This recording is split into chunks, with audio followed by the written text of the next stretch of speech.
प्रश्न नम्बर क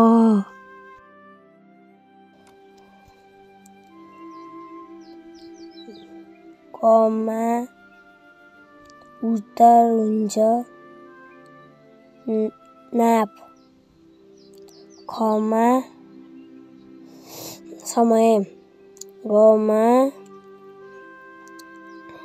लम्बाइ घमा वर्गमिटर प्रश्न नम्बर ङमा आयतन प्रश्न नम्बर चमा निष्कर्ष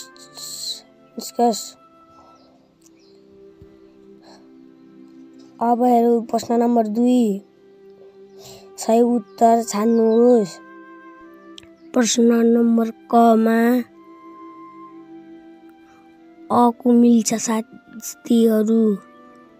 प्रश्न नम्बर ख मा किलोग्राम मिल्छ। प्रश्न नम्बर ग मा एम्पियर मिल्छ साथीहरू। लागौ प्रश्न नम्बर 3 मा जोडा मिलाउनुहोस्।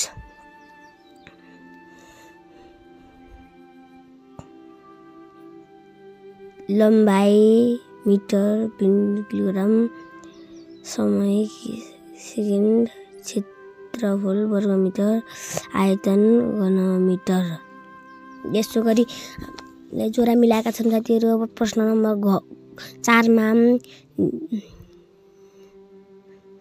क को उत्तर मैले लेखिएको छु साथीहरू।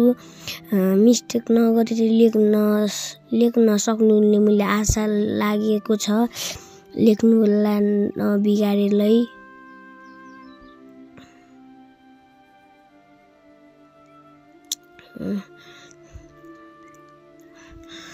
प्रश्न उत्तर दिइरहेको छु साथीहरू। हेरिरहनु भएको होला भन्ने आशा लिएको छु।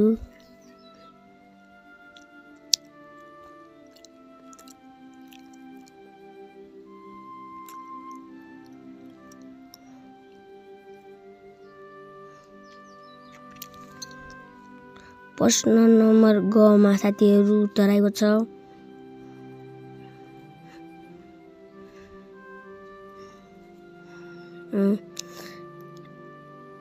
प्रश्न नम्बर उत्तर अब म लेख्दिन्छु, तपाईहरू लेख्नु होला। यी साथीहरू मैले उत्तर लेखिदिएको छु।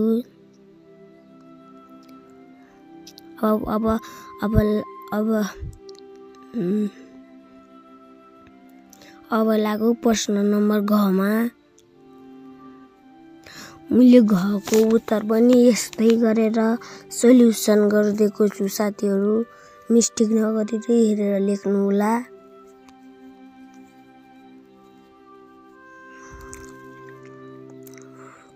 यहाँ छरिएको छ क ख ग घ को मैले सबै उत्तर सोल्युसन गरिदिएको छु साथीहरू। 5 मा नाप भनेको के हो?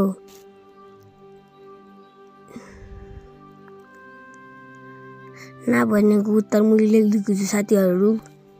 प्रश्न नम्बर ख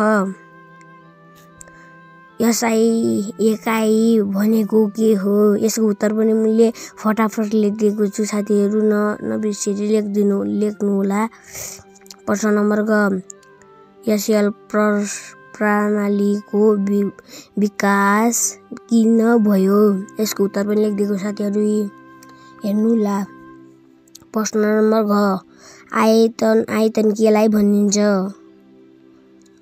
उत्तर साथीहरू यो नि हेर्न सक्नुहुनेछ। नाप प्रणालीको विकास नभएको भए कस्ता समस्याहरू पर्न सक्थे होलान्? यी उत्तर लेखिदिएको साथीहरू। हेर्नु होला। प्रश्न नम्बर च स्थानीय र प्रमाणीय एकाइमा फरक लेख्नुहोस्। स्थानीय एकाइ प्रमाणीय एकाइ आएको छ साथीहरू। अब उत्तर आएको छ साथीहरू, ती तपाईहरुले हेरेर लेख्न सक्नुहुनेछ।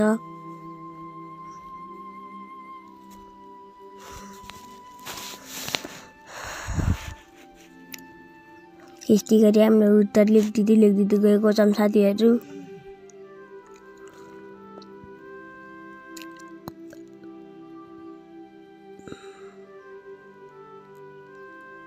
प्रश्न नम्बर 6 प्रणालिक एकाइको निर्माणबाट नाप प्रणालीमा के सुधार भयो लेख्नुहोस्। यसको उत्तर पनि लेख्दिएको साथीहरू। जाओको उत्तर हेर्नु होला साथीहरू, स्टेप बाइ स्टेप।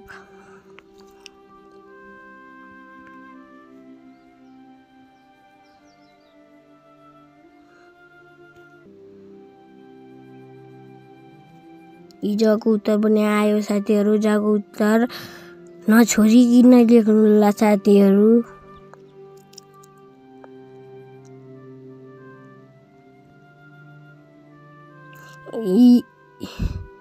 प्रश्न नम्बर अर्को आयो साथीहरू।